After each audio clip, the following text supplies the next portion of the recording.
ஜீவன்முக்திப்ரதம் தேவம். பரமஹம்ச நித்யானந்தர் ஓர் வாழும் அவதார புருஷர். பிறப்பிலிருந்தே ஞானத்தை ஞான சக்தியை வெளிப்படுத்திய பிறவி யோகி.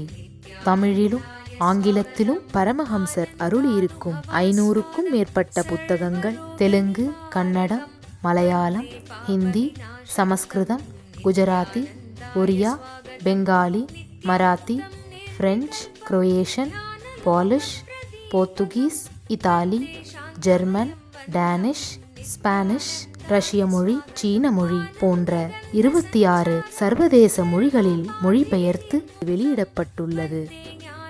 10,000 மணி நேரத்திற்கும் மேல் ஞான கருத்துக்களை மொழிந்துள்ள அரிய பேச்சாளர். லட்சக்கணக்கானவர்களுக்கு அன்னதானம், இலவச மருத்துவ வசதி, கல்வி உதவி, மேலும் உலகம் முழுவதிலும் 140க்கும் மேற்பட்ட இடங்களில் பள்ளிகள், ஆசிரமங்கள், ஆலயங்கள் மற்றும் மருத்துவமனைகள் அமைத்து ஒப்பற்ற சேவை செய்து வரும் சமூக சேவகர். லட்சக்கணக்கானவர்களுக்கு தலைவலி முதல் கேன்சர் வரை தனது தியான சக்தியால் தீர்த்து வைத்த தியான சிகிச்சையாளர். கோடிக்கணக்கான மக்களுக்கு உடல் நலம், மனவளம் ஆகியவற்றிற்கான கிரியைகளை வகுத்து தரும் கிரியா யோகி. கோடிக்கணக்கான மக்களுக்கு வாழ்வியல் பிரச்சனைகளுக்கான தீர்வுகளை தந்த வாழும் ஞானி. 151 நாடுகளில் தியான மையங்களோடும் விடுதி, Tiruvannamalai, Rajapalayam, Salem, Hyderabad, Varanasi, loss Angeles, Seattle, Ohio, San Jose, Phoenix ஆகிய சர்வதேச நாடுகளிலும் ஆசிரம கிளைகளோடும் நடந்து வரும் உலகளாவிய நித்யானந்த தியானபீட ஆன்மீக இயக்கத்தின் நிறுவனர். 1 கோடிக்கும் மேற்பட்ட சீடர்களால் ஆத்மார்த்தமாக பின்பற்றப்படும் ஞான குரு. தீட்சையின் மூலம் சக்தி பரிமாற்றத்தை நிகழ்த்தும் அவதார சக்தி.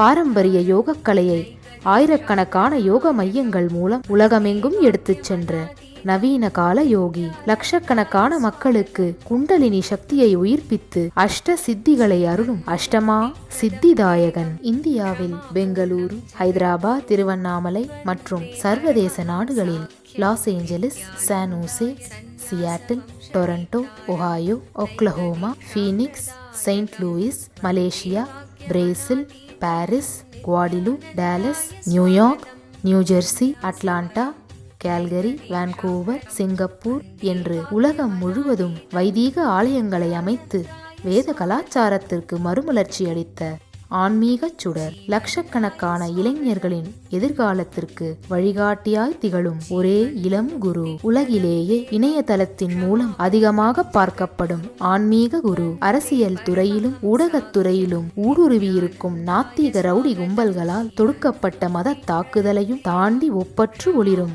ஆன்மீக ஒளி. அசைக்க இயலாத, என்றென்றும் நிலைத்திருக்கும் ஞான கல்ப விருட்சம். ஸ்வாகதம் ஆனந்தானுபவாஸ்வாதம் சர்வரோக நிவாரகம் வந்தே பாப விநாசக்தம் நித்யானந்தாய ஸ்வாகதம். நித்யமுக்தம் நிர்விகல்பம் தியானலோக பிரதீபகம் வந்தே சாந்தமயம் பந்தம் நித்யானந்தாய ஸ்வாகதம். ஆனந்தகந்த சஞ்சாரம் சர்வோபாதி விநிர்முக்தம் வந்தே ஞானாலயம் நாதம் நித்யானந்தாய ஸ்வாகதம்.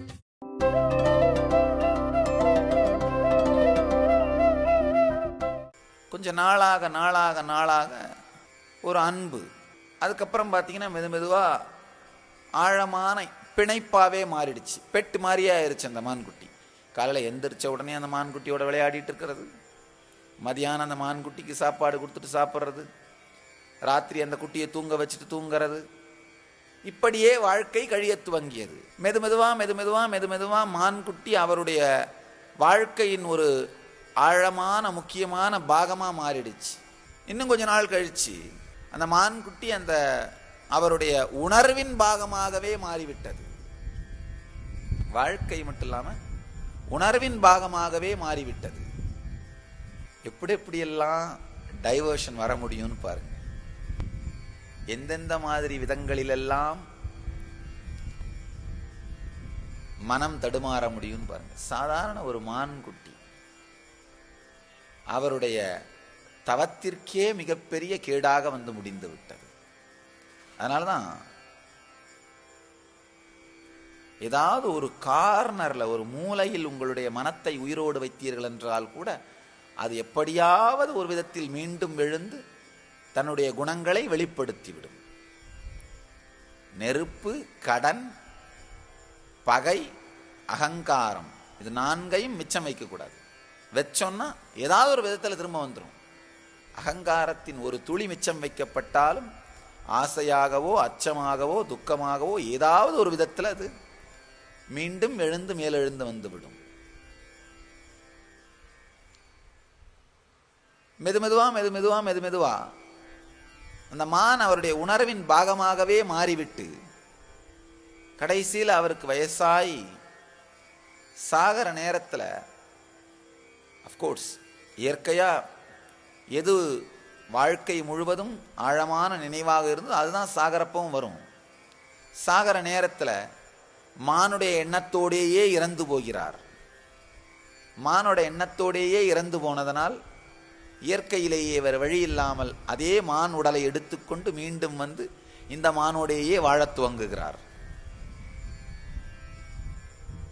தன்னுடைய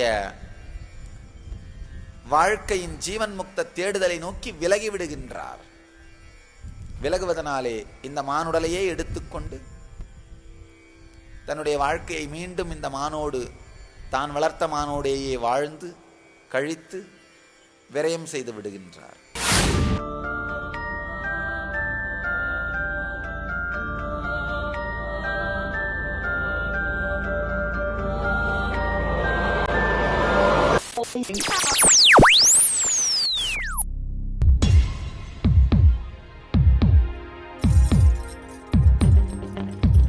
தீராத நோயிலிருந்து விடுபட வேண்டுமா?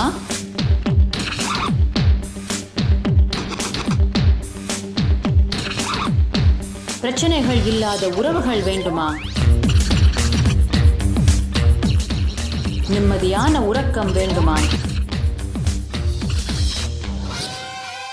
வாழ்க்கையில் மனத்தெளிவும் உற்சாகமும் அதிகரிக்க வேண்டுமா? ஆனந்த ஸ்புரண தியான முகாம் இவை அனைத்தையும் 2 நாட்களில் உங்களுக்கு அனுபவமாக்கி தருகிறது. நாம் வாழ்வில் அனுபவிக்கும் பிரச்சனைகளுக்கும் துக்கங்களுக்கும் காரணம் நம் உடலில் உள்ள 7 சக்தி மையங்களில் பதிந்திருக்கும் எதிர்மறை உணர்வுகளும் நாம் உருவாக்கி வைத்திருக்கும் எதிர்மறை மன அமைப்பும் தான். இதை மாற்றுவதற்கான தியான நுட்பங்களும் தியான பயிற்சிகளும் கற்றுத்தரப்படுகிறது. விழித்துக் கொள்ளுங்கள், ஆனந்தம் உங்கள் பிறப்புரிமை. ஆனந்தமயமான வாழ்க்கை உங்களுக்காக காத்து கொண்டிருக்கிறது.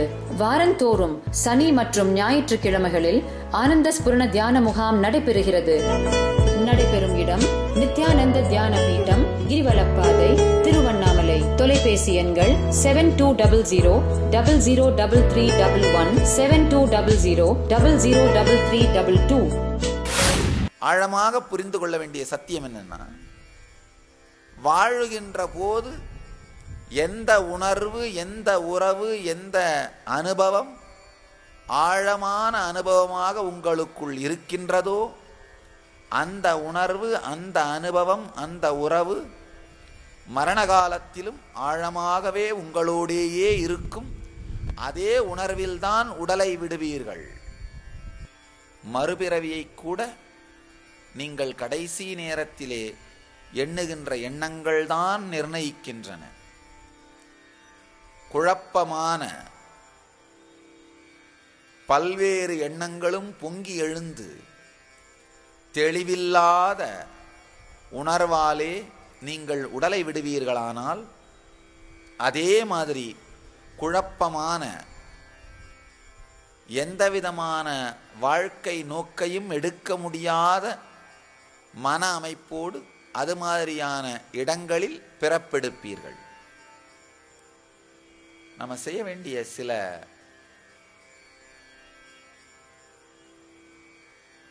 ஆழமான உண்மைகளை, நம் வாழ்க்கையில் செய்ய வேண்டிய சில உண்மைகள், செய்ய வேண்டிய சில சத்தியங்கள், அதை கிருஷ்ணன் கொடுக்கிறார். வாழும் பொழுதே உங்களுடைய வாழ்க்கையை தெளிவான சரியான ஸ்ட்ராட்டஜியை பிளான் பண்ணி அதை சார்ந்து உங்கள் வாழ்க்கையை அமைத்துக் கொள்வீர்களானால் வாழ்விலே துக்கம் இருக்காது. மரணத்தை பற்றிய பயம் இருக்காது. மரணகாலம் வரும்பொழுது அதற்கு தயாராக இருக்கின்ற மன அமைப்போடேயே வாழ்வீர்கள். எனக்கு தெரிந்து மோசமான வாழ்க்கை எதுன்னா மரணத்திற்கு தயாராகாமல் வாழ்வது. வாழ்க்கை, ஒருவன் வாழ்ந்த வாழ்க்கையினுடைய வெற்றியையும் தோல்வியையும் அவன் மரணத்தை எதிர்கொள்ளும் தன்மையை வைத்து முடிவு செய்து விடலாம். அவன் மரணத்தை தெளிவாகவும் ஆனந்தமயமாகவும் எதிர்கொள்கின்றான் என்றால் அவன் வாழ்ந்த வாழ்க்கை வெற்றி. மரணத்தை தெளிவாக, உணர்வாலே தெளிவாக எதிர்கொள்ள முடியவில்லை என்றால் அவன் வாழ்ந்த வாழ்க்கை வீண். பெரும்பாலான நேரத்தில் 75 வயசுக்கு மேலே ஆயிருச்சுனாலே தன்னுடைய பழங்கதைகளை பேசுறதுலேயே அவங்களுக்கு நேரம் சரியாக போயிடும்.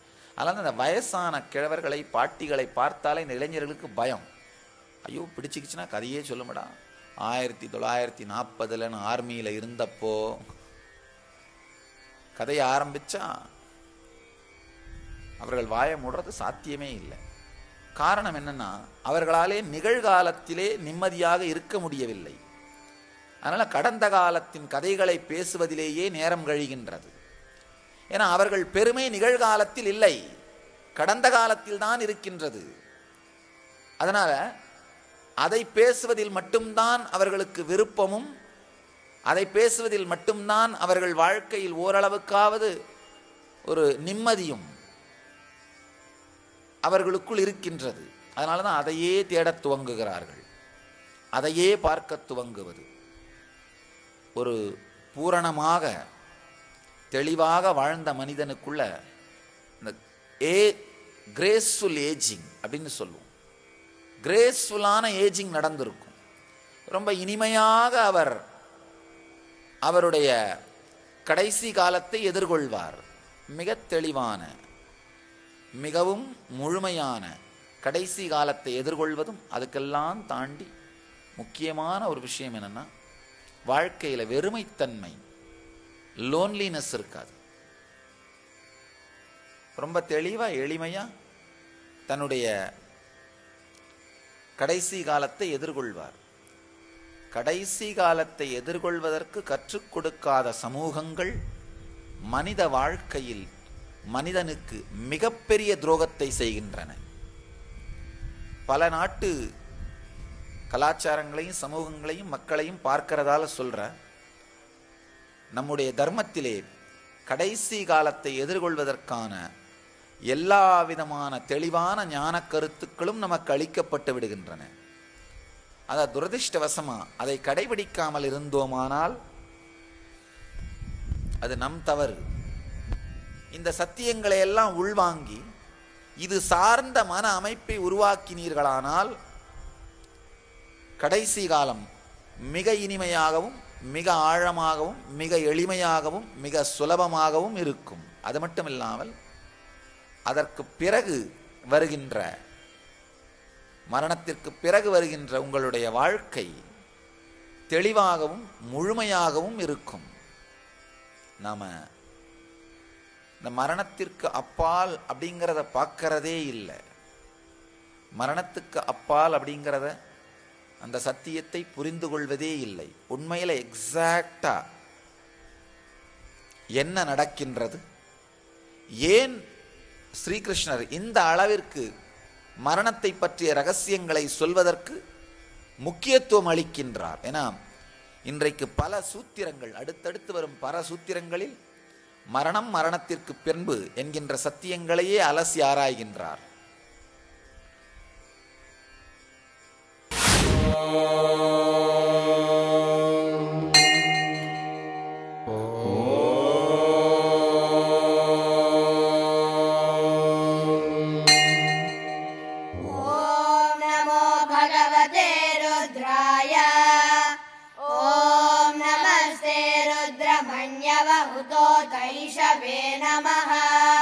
नमस्ते अस्तु धन्वने बाहुभ्यामुतते नमः। या तैषु शिवतमा शिवं बभूव ते धनुः। शिवा शरव्याया तव तया नो रुद्रमृळया। या ते रुद्र शिव तनूरघोरा पापकाशिनी तया नस्तनुभाषन्तमया गिरिशन्ताभिजादशीः यामिषं गिरिशन्तः. ஒரு சின்ன உதாரணம் சொல்லணும்னா, ராத்திரி கனவு காணும் பொழுது இந்த உலகம் மறந்து போகின்றது. அந்த கனவுலகம் நிஜம் போலவே தெரியும். நல்லா புரிஞ்சுங்க. கனவு காணும் பொழுது கனவின் மேல சந்தேகமே வராது. கனவுல இருந்து முழிச்சுக்கிட்ட பிறகுதான் ஓ அது கனவு அப்படின்னு தோணும். ஆனா காணும் பொழுது சந்தேகம் வராது. காணும் பொழுது பார்த்தீங்கன்னா உண்மையிலேயே ஒரு புலி துரத்துவதாக கனவு கண்டால் உங்களுடைய பிளட் பிரஷர் அதிகமாயிடும். வேக வேகமாக உடம்பு பதறும். சில நேரத்தில் ஓட முயற்சி பண்ணி பெட்ல இருந்து கூட கீழே விழுந்துருவீங்க. காணும் பொழுது கனவு கனவு போல தோன்றுவதில்லை. காணும் பொழுது கனவு நனவாகவே இருக்கின்றது. கண்டு முடித்த பிறகு, விழித்து கொண்ட பிறகு, அந்த படபடப்பு ஒருவேளை அளவுக்கு அதிகமாக போனால் கனவுல இருந்து விழிச்சுப்போம். விழித்த பிறகுதான் அது கனவுன்னு தோணும். கனவிலேயே இருக்கும் பொழுது இந்த உலகம் பற்றிய நினைவுகள் மந்தமாக இருக்கும். ஆனா இங்க வந்த பிறகு கண்ட கனவு ரொம்ப மந்தமா தான் இருக்கும். அதோட இன்ஃப்ளூயன்ஸ் உங்க மேல இருக்காது. விழிச்சிட்டீங்கன்னா 2 நிமிஷத்துல அந்த படபடப்பு அடங்கிடும். ஓ இது வெறும் கனவு தானா விடப்பா. நனவிலே இருக்கும் பொழுது இரவு கண்டது கனவு என்று தோணும். கனவிலே இருக்கும் பொழுது பகலிலே காண்பது நனவு என்று தோன்றும். ஆழமாக புரிந்து கொள்ள வேண்டிய சத்தியம். இப்போ கண்ணை திறந்திருக்கும் பொழுது இப்போ பார்க்கறதெல்லாம் மல்டி கலர்ஃபுல்லா தெரியும். ஆனால் கனவை நினைச்சு பார்த்தீங்கன்னா அப்படியே டல்லா பிளாக் அண்ட் ஒயிட்டா தெரியும். கனவுல அது மல்டி கலர்ல தெரியும். கனவு மல்டி கலர்ல தெரியும். வெகு தெளிவாகவும் விமர்சையாகவும் வெளிச்சமாகவும். ஆனால் இந்த நனவு உலகம் ஏதோ ஒரு ஓரமான ஒரு மெமரி மாதிரி தெரியும். அதே மாதிரி மரணத்திற்குள் நுழையும் பொழுது இந்த உங்களுடைய சமூக வாழ்க்கை இது எல்லாமே டல் அடிச்சிரும். இதெல்லாம் அப்படியே மெதுவாக ஃபேட் ஆகிடும். இதெல்லாம் இப்போ தெரிகிற மாதிரி மல்டி கலரில் தெரியாது. ஏன்னா உங்களுடைய உணர்வு வேறொரு நிலைக்குள்ளே செல்லுகின்றது. உங்கள் ஃப்ரீக்வன்சி இந்த உலகத்தோடு இருக்கும்போது இதெல்லாம் நிஜமாக தெரியும். கனவு ஃப்ரீக்வன்சிக்கு போகும்போது கனவு நிஜமாக தெரியும். மரணத்தின் போது மொத்தமாக வேற ஒரு ஃப்ரீக்வன்சிக்கு போறீங்க. அப்போ இதெல்லாம் நிஜமாக தெரியாது. பிரபஞ்சத்தின் விதிகள் தான் நிஜமா தெரியும். நீங்க எந்த அளவுக்கு ஆன்மீக சத்தியங்களை, நிரந்தரமான சத்தியங்களை உங்க வாழ்க்கையில உள்வாங்கி இருக்கீங்க, பக்தி, சக்தி, புத்தி, ஞானம், எவ்வளோ இதெல்லாம் உங்க வாழ்க்கையில பாகமா இருந்திருக்கோ அது நிஜமாக தெரியும். இது எல்லாமே டல்லா கரைஞ்சு போயிடும். அதுக்கப்புறம் உங்க செக் புக்கில் நீங்க கையெழுத்து போட முடியாது. உங்க கார்ல நீங்க போக முடியாது. மிஞ்சி போனா ஆம்புலன்ஸ் தான். அதுவும் பாடி ஃப்ரீசர் வச்ச ஆம்புலன்ஸ். அதுக்கும் பேர் இறுதி யாத்திரை. ஏன்னா அதுக்கு மேல உங்களை வண்டியில ஏற்ற மாட்டார்கள். அதுக்கப்புறம் நீங்க எந்த வண்டியிலையும் ஏற முடியாது. கடைசி யாத்திரை. உங்களுடைய நெருக்கமான உறவுகள் கூட நீங்க யாரோடையும் பேச முடியாது. மனைவியோட பேச முயற்சி செஞ்சாலும் என்ன பண்ணுவாங்க, அவர்கள் பயந்து ஓடி விடுவார்கள். யாரோடையும் பேச முடியாது. எல்லா உறவுகளும், உங்களுடைய எல்லா சொத்துக்களும், நீங்கள் வாழ்க்கையின் ஆதாரமாக நினைந்து கொண்டிருந்த எல்லாமே நேரடியாக எந்த உபயோகத்தும் உங்களுக்கு இல்லாமல் போய்விடும். அப்ப இது எல்லாமே பிளாக் அண்ட் ஒயிட்டா மாறி, டல்லா மாறி, வேறொரு உணர்வு நிலை நிஜமாக உங்கள் முன் திறந்து வைக்கப்படும். அந்த உணர்வு நிலைக்குள் சென்று அதோடையுமே இனிமையா இருக்கிறதுக்காக உங்களை தயார்படுத்திக் கொள்வதுதான் ஆன்மீக வாழ்க்கை. சமூக விதிகளுக்கும் சமூக அமைப்பிற்கும் மட்டும் உங்களை தயார்படுத்திக் கொள்வது சாதாரண வாழ்க்கை. இந்த சமூகத்துக்கு ஒரு வீடு வேணும், இந்த சமூகத்தில் நீங்கள் வாழ பணம் வேணும், இந்த சமூகத்தில் நீங்கள் வாழ உணவு வேணும், உடை வேணும். இந்த சமூகத்தோடு மட்டும் வாழ்வதற்கு உங்களை தயார்படுத்திக் கொள்வது சாதாரண வாழ்க்கை. இதை தாண்டி பிரபஞ்சத்தின் உணர்வோடு, பிரபஞ்சத்தோடு நீங்கள் வாழ்வதற்கு உங்களை தயார்படுத்திக் கொள்வது ஜீவன் முக்த வாழ்க்கை. பெரிய பிரச்சனை என்னன்னா, ரத்தத்தில் சூடு இருக்கிற வரைக்கும் இந்த சமூகம் நம்ம கண்ணால பார்க்கிற இந்த உலகத்து மேல நமக்கு இருக்கிற ஈடுபாடும் அட்ராக்ஷனும் அதுக்கு பின்னாடி வரப்போகின்ற வாழ்க்கையை பற்றிய நினைவையே மழுங்கடித்து விடுகின்றது. அந்த உணர்வையே மறக்க வைத்து விடுகின்றது. உண்மையான முழுமையான வாழ்க்கை எதுன்னா, உங்களுடைய உணர்விலே, உங்களுடைய மனதளவிலே முழு வாழ்க்கைக்கும் உங்களை தயார்படுத்திக் கொள்வது, மொத்த பிரபஞ்ச வாழ்க்கைக்கும் உங்களை தயார்படுத்திக் கொள்வது. அப்படி தயார்படுத்திக்கிட்டீங்கன்னாலே இப்போ நீங்க வாழற இந்த சில ஆண்டுகள் சமூக வாழ்க்கை, மிஞ்சி போனா ஒரு 100 ஆண்டு, இந்த வாழ்க்கையும் முழுமையாகவும் சக்சஸ்ஃபுல்லாகவும் இருக்கும். இந்த வாழ்க்கையுமே சக்சஸ்ஃபுல்லாக இருக்கும். நல்லா புரிஞ்சுக்கோங்க. நாம முழு வாழ்க்கையையும் பார்க்கின்ற அளவிற்கு தெளிவில்லாமல் மொத்த வாழ்க்கையை பற்றியும், அதாவது நீங்கள் உருவானது முதல் கரைந்து போவது வரை நல்ல ஆழமாக புரிந்து கொள்ள வேண்டிய சத்தியம் இந்த 100 ஆண்டுகள் அல்ல. இந்த 100 ஆண்டுகள் மட்டும்னு நினைக்கிறது உங்களுடைய இந்த ஒரு வாழ்க்கை. அப்படி இல்லாம நான் அப்படிங்கிற உணர்வை நீங்கள் உணர ஆரம்பித்ததிலிருந்து இந்த பிரபஞ்சத்தோடு கரைந்து போவது வரை, ரொம்ப அழகா மாணிக்கவாசகர் சொல்றாரு, புல்லாகி பூடாய் புழுவாய் மரமாகி பல்விருகமாகி பறவையாய் பாம்பாகி கல்லாய் மனிதராய் பேயாய் கணங்களாய் பல்வேறு பிறவிகளும் தாண்டி பிரபஞ்சத்தோடு கரைந்து போகின்ற கடைசி வினாடி வரை உங்களுடைய முழு வாழ்க்கையையும் கவனத்தில் கொண்டு உங்களுடைய வாழ்க்கையை அமைத்துக் கொள்வீர்களானால் மரணத்திற்கு பிறகும் வாழ்க்கையில் எந்த துக்கமும் எந்த மிகப்பெரிய அதிர்ச்சியையும் உணரமாட்டீர்கள். ரொம்ப அழகா கிருஷ்ணன் சொல்றாரு, மரணம்ங்கிறது வேற ஒன்றும் இல்லை, சட்டையை கழட்டி போடுற மாதிரி. சட்டையை கழட்டி போடுற மாதிரி அது உங்களுக்கு அனுபூதியாக புரியும். இந்த சத்தியத்தை அனுபூதியாக புரிந்து கொள்வீர்கள், அனுபூதியாக உணர்ந்து கொள்வீர்கள். தினந்தோறும் உங்கள் வாழ்க்கையில் நீங்க செயல்களை செய்யும் பொழுது எந்தெந்த காரணங்களை வைத்து எந்தெந்த முடிவுகளை எடுக்கிறீர்கள் அப்படிங்கிற மன அமைப்பு. இப்ப இருக்க போறதே மொத்தம் 100 வருஷம்தான் அப்படின்னு நினைச்சா என்ன பண்ணுவீங்க? வேக வேகமா அப்ப இருக்கிறதெல்லாம் தனக்கே சொந்தமாக்கி கொண்டு அனுபவித்து இந்த உடம்பை சுகங்களோடு அரைத்து இழைத்து இந்த உடம்பை யூஸ் பண்ணி முடிச்சிடணும். அது மேக்சிமம் ஜூஸை புழிஞ்சிடணும். இருக்கிற இந்த 100 வருஷத்துக்குள்ள மேக்சிமம் எவ்வளவு சாரத்தை புழிஞ்சு எடுக்க முடியுமோ எடுத்துடணும். இதான் மன அமைப்பா இருக்கும். அப்ப அத மாதிரிதான் ஓடுவீங்க. அப்படி இல்லாம வாழ்க்கையினுடைய முழுமைத்தன்மையும் உங்களுக்கு புரிஞ்சதுன்னா அப்ப எதை எப்படி அனுபவிக்கணுமோ அப்படி அனுபவிக்கலாம். கொஞ்சம் நேரத்தையும் வச்சுக்கலாம். உடம்பையும் மனசையும் அளவுக்கு மீறி ஓட்ட வேண்டிய தேவையில்லை. ஆழ்ந்த தெளிவோடு அமைதியோடு அனுபவிக்கின்றவைகளை கூட முழுமையாக அனுபவிக்கலாம். உங்களுடைய ஸ்ட்ராட்டஜி பிளானிங்கே வேறையா மாறிடும்.